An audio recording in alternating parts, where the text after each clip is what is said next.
কি হয়েছে বলো তো? দোকানে দুইটা ছেলে দেখতেছো না, তখন থেকে আমাদের দুজন কাকে থেকে হাসতেছে খুব।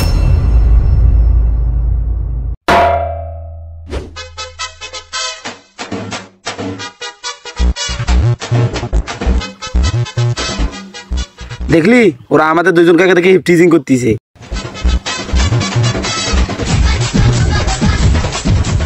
এই ওরা একটু বেশি পাচ্ছে, দাঁড়া আমার নাংকে ফোন দেই।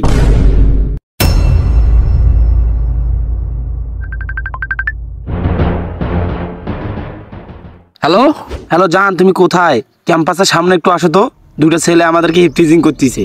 আচ্ছা দাঁড়াও, আমি যাচ্ছি।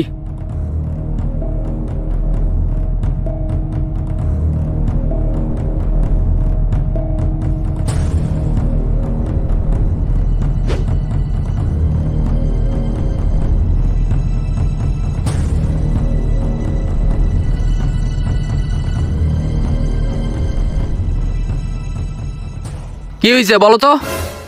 দোকানে দুইটা ছেলে দেখতেছো না, তখন থেকে আমাদের দুজন কাকে থেকে হাসতেছে খুব। চল এখন।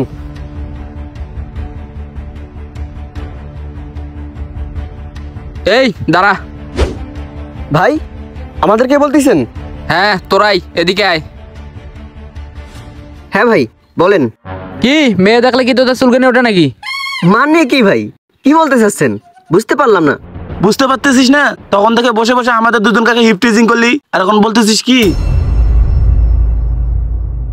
আপনার কথার আগা মাথা কিছুই বুঝতেছি না, কি বলতে চান খুলে বলেন। এ সাইডে চল তো, কথা আছে। এ শুন, গার্লফ্রেন্ডের কাছে তো ছোট হওয়া যাবে না। শুন, মান সম্মান তো বাঁচাতে হবে। এদের কানের নিচে যেটা দিয়া এদেরকে পাঠাই দেই, কি বলিস? চল। এই যা করছিস করছিস, এবারের জন্য মাপ চা, পরবর্তীতে জানি এরকম ভুল না হয়। ভাই অযথা মারলেন কেন ভাই? আমার তো কোনো দোষই নাই। মানে মেয়ে মানুষ ডাকলো আর আপনি সুপার হিরো হওয়ার জন্য চলে আসলেন? এটা কোনো কথা ভাই? ধর। এই তোমাদের দুজন কাকে ওরা কি কি বলে গেল, তুমি দাঁড়ায় দাঁড়ায় শুনলা, তোমরা কিছু বললা না? এটা কোনো কথা হলো নাকি? দাঁড়াও, ওদেরকে আমরা দেখে নিচ্ছি। খিদা লাগছে রে, চল কিছু খাই আসি।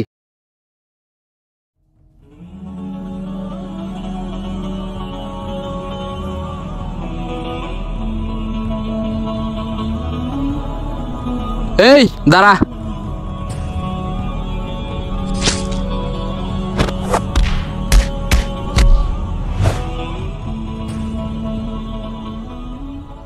কখনো কখনো আমরা যা দেখি তাই সত্য নয়। হাসির পেছনে থাকতে পারে হাজারটা ব্যথা, আর সন্দেহের পেছনে লুকিয়ে থাকতে পারে সুন্দর একটা মন। একটু ধৈর্য, একটুখানি বোঝাপড়া, এতটুকু থাকলেই হয়তো আজ একটা জীবন বাঁচত এবং একটা পরিবার ভেঙে পড়তো না। কেউ কাউকে মেরে নায়ক হতে পারে না। তোমার রাগ, তোমার সন্দেহ, তা যদি কাউকে কবর দেয়, তবে সেটা শুধু খুন নয়, সেটা মানবতারও পরাজয়। যাই হোক, ছেলেটার চোখে হয়তো তখন শুধু একটা প্রশ্নই ছিল, আমি কি দোষ করলাম? কিন্তু উত্তরটা কোনোদিনও পাওয়া যাবে না।